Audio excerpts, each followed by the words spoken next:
आज Doubtnut app download करें। Doubtnut पर अपने सभी गणित, रसायन विज्ञान, भौतिक विज्ञान और जीव विज्ञान के डाउट्स का करो सफाया। बस प्रश्न की फोटो खींचो, एक ही प्रश्न को क्रॉप करो और तुरंत वीडियो सोल्यूशन पाओ।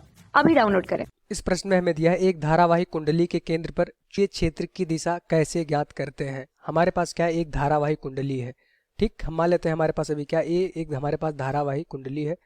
ये हमारी कुंडली है वृत्ताकार कुंडली, जिसमें अभी धारा प्रवाहित हो रही है आई। ठीक, ये हमारी इस तरह से धारा प्रवाहित हो रही है। अब क्वेश्चन में पूछा जा रहा है कुंडली के केंद्र पर चुंबकीय क्षेत्र की दिशा कैसे ज्ञात करते हैं। ठीक, ये हमारे पास कुंडली का केंद्र था, बिंदु ओ था। अभी हम मान लेते हैं कि कुंडली में फेरों की संख्या जो हमारी है एक है। ठीक, इसमें जो हमारे पास कुंडली है उसमें एक फेरा है, उसमें आई धारा प्रवाहित हो रही है।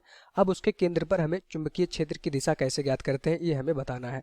पहले देखेंगे केंद्र पर चुंबकीय क्षेत्र का जो परिमाण होता है कैसे हम बताते हैं। म्यू नॉट अपॉन 4 पाई, ये हमारा फॉर्मूला होता है 2 पाई आई अपॉन आर। आर क्या होता है हमारे पास, इस वृत्ताकार कुंडली की त्रिज्या।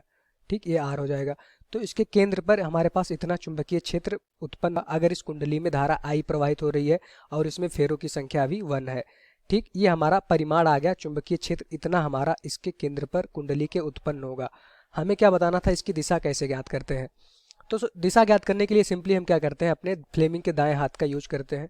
अपना दायां हाथ लेते हैं और क्या करते हैं, जिधर हमारी कुंडली में धारा प्रवाहित कर रही है अपने दाएं हाथ की चारों उंगलियों को धारा की दिशा में घुमाते हैं। ठीक, अभी धारा हमारी इस दिशा में प्रवाहित हो रही है तो अपने चारों उंगलियों को आप कुंडली की धारा की दिशा में घुमाएंगे तो अंगूठा आपको क्या देगा, चुंबकीय क्षेत्र की दिशा देगा।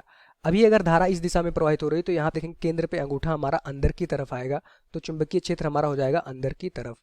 ठीक, एक और हम एग्जांपल ले लेते हैं। अभी हम कहते हैं कि हमारे पास क्या थी, वृत्ताकार कुंडली थी। अभी इसमें धारा हमारा इस दिशा में प्रवाहित हो रहा है। ठीक, इस बार विपरीत दिशा में धारा प्रवाहित हो रहा है और त्रिज्या अभी भी आर है। तो केंद्र पर जो चुंबकीय क्षेत्र उत्पन्न होगा उसका परिमाण तो यही हो जाएगा। ठीक, अब हमसे कोई कहता कि इस कुंडली से के कारण जो केंद्र पर चुंबकीय क्षेत्र उत्पन्न हो रहा है उसकी दिशा आप बताइए। तो हमें क्वेश्चन में दिशा ही ज्ञात करनी है। तो दिशा निकालने के लिए हमने आपको क्या बताया, सिंपली आप अपने दायां हाथ लीजिए। ठीक, दाएं हाथ की चारों उंगलियां धारा की दिशा में घुमाइए, अंगूठा आपको चुंबकीय क्षेत्र की दिशा देगा। ठीक, अभी इस केस में आपको अगर इस दिशा में अपनी दाएं हाथ की चारों उंगलियों को घुमाएंगे तो अंगूठा बाहर की तरफ आएगा, इस तल से लंबवत बाहर की तरफ। तो यहाँ से कहेंगे हमारे पास इस केस में चुंबकीय क्षेत्र क्या हो जाएगा, यहाँ पे केंद्र बिंदु पर हमारे पास बाहर की तरफ आ जाएगा। तो हमेशा याद रखिए किसी भी धारावाही कुंडली में अगर धारा प्रवाहित होती है तो उसके केंद्र पर जो चुंबकीय क्षेत्र आता है उसकी दिशा निकालने के लिए हम दाएं हाथ का इस्तेमाल करते हैं। अपने दाएं हाथ की चारों उंगलियां धारा की दिशा में घुमाएंगे, जिधर हमारा लूप में धारा प्रवाहित हो रही होगी उस दिशा में अपने दाएं हाथ की चारों उंगलियां आप घुमाइए तो अंगूठा आपको चुंबकीय क्षेत्र की दिशा देगा। इस केस में अंगूठा हमारा अंदर की तरफ आएगा तो चुंबकीय क्षेत्र अंदर की तरफ हो जाएगा।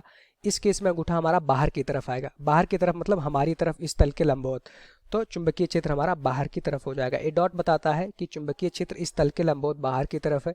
एक गुणे का चिन्ह बताता है कि चुंबकीय क्षेत्र इस तल के लंबवत अंदर की तरफ है। तो इस तरह से हम चुंबकीय क्षेत्र की दिशा निकाल सकते हैं अपने दाएं हाथ के नियम से। ठीक, यही हमारा इस क्वेश्चन का आंसर हो जाएगा। Thank you. कक्षा 6 से 12वीं से लेकर नीट, IIT, JEE वो एडवांस के लेवल तक 1 करोड़ से ज्यादा छात्रों का भरोसा। आज ही डाउनलोड करें डाउटनेट ऐप या व्हाट्सएप करें अपने सारे डाउट्स 8400 400 400 पर।